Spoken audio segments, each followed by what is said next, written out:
आत्मा परमात्मा का वो अंश है जो हर मनुष्य में, हर जीव में, हर प्रकृति के हर प्राणी में मिलता है। वैसे ही आत्मा जो ईश्वर का अंश आपके रूप में विद्यमान है, वो आत्मा है। और बॉडी एक डिवाइस की तरह है। इसको लोग संभालते हैं, गुरूर करते हैं, इसकी सुंदरता के लिए काम करते हैं।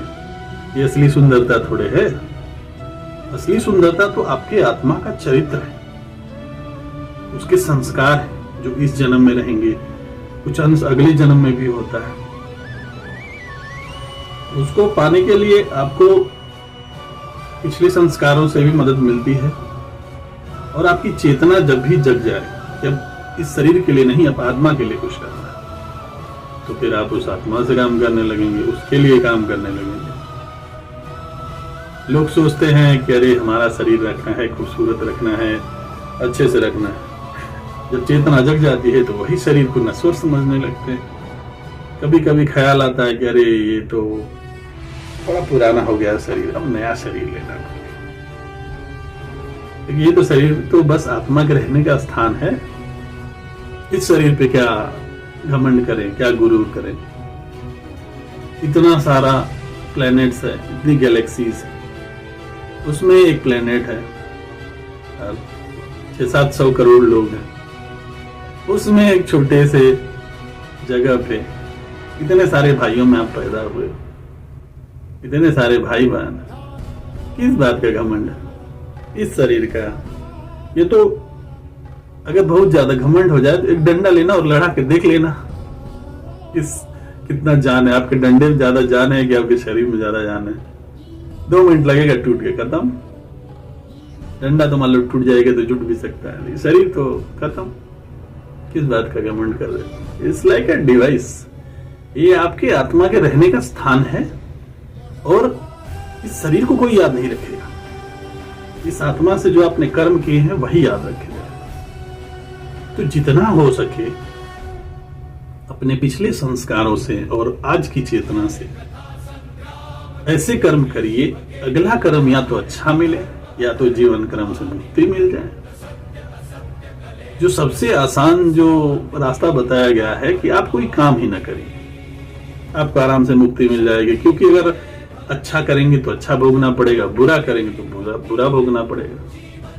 कर्म फल का सिद्धांत है, आपको भोगने के लिए आना ही पड़ेगा, अच्छा हो चाहे बुरा हो, वो तो जरूरी है, वो तो भोगना पड़ेगा। तो इस क्रम में आत्मा के कितने जन्म हो चुके हैं और कितने होंगे, ये सब ये आपके आज के कर्मों पर डिपेंड करेगा। तो उसको सुधारा जा सकता है। पिछले में क्या हुआ उसका भी पता लगाने का रास्ता है, लेकिन इतना आसान नहीं और वो व्यक्तिगत होता है। ये नहीं कि मैं अपना ज्ञान आपको दे दूं और आपको भी पता चल जाए। रास्ता सब जगह लिखा हुआ है, वो आपको पता है, सबको पता है। जिसको नहीं पता उसकी अभी अज्ञानता है थोड़ी उम्र के बाद सबको पता चल जाता है। एक उम्र में हमको नहीं पता था। आदमी को इस हिसाब से काम करना चाहिए कि वो अपने इस जन्म को और अगले जन्म को सुगम बना सके। ये मनुष्य जीवन में, यदि आप इस जीवन चक्र से मुक्ति चाहते हैं तो उसके लिए भी उपाय है। ईश्वर का ध्यान रखे रहिए, काम एकदम मत करिए। कुछ कर्म करेंगे नहीं तो कुछ फल भोगेंगे नहीं। कर्म फल जब जीरो हो जाएगा कर्मों के साथ, तो कर्म जीरो फल जीरो, आपको आराम से मुक्ति मिल जाएगी।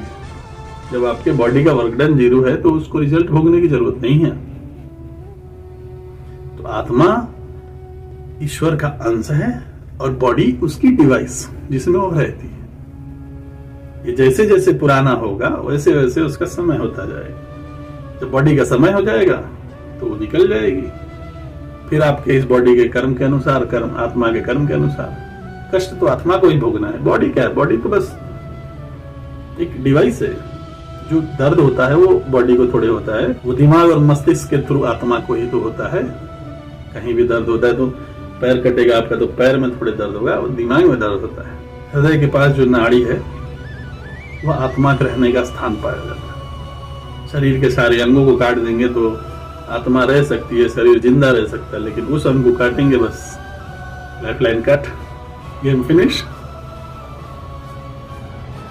तो ऐसा है, ये शरीर एक कपड़े की तरह है। लोग पहले कहते थे अरे शरीर तो बस कपड़ा है, तो मुझे समझ नहीं आता और किसी को भी समझ नहीं आएगा। ऐसे कैसे हो जाएगा? शरीर है, इसमें हम रह रहे हैं, इसकी मान मर्यादा है, शान शौकत है।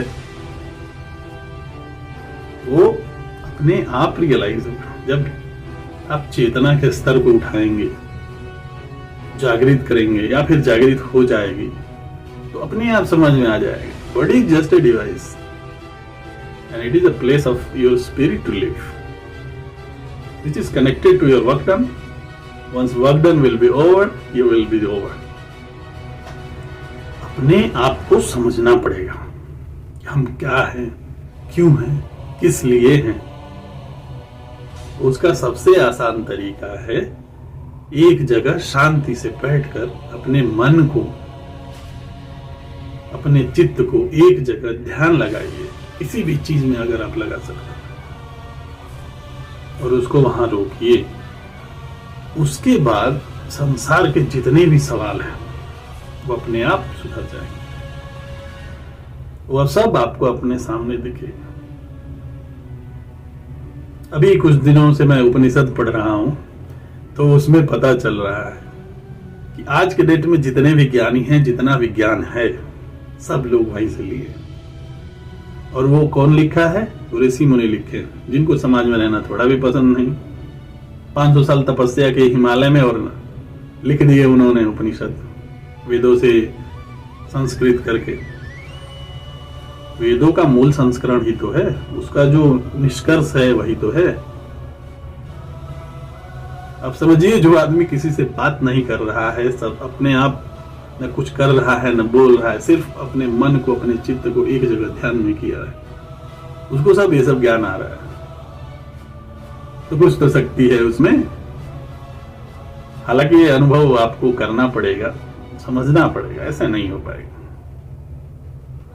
तो जितना जल्दी अपनी चेतना के स्तर को उठा लीजिए और चीजों को समझ लीजिए, उतना ही आपके लिए अच्छा। नहीं रहेगा तो फिर उसका फल भी भोगना पड़ेगा। सब ये तो अच्छा रहेगा तो अच्छा भोगेंगे, बुरा रहेगा तो बुरा भोगेंगे। भोगना तो पड़ेगा, नहीं भोगने का उपाय भी है, वो आपसे होगा नहीं इस जन्म में। आपको अगर जीवन चक्र से मुक्ति चाहिए तो अपने मन और चित्त को एक जगह ईश्वर के ध्यान में लगाइए और उनकी शरणागति में जाइए। बिना पूछे, बिना कहे, बिना सोचे आपका कल्याण हो जाएगा।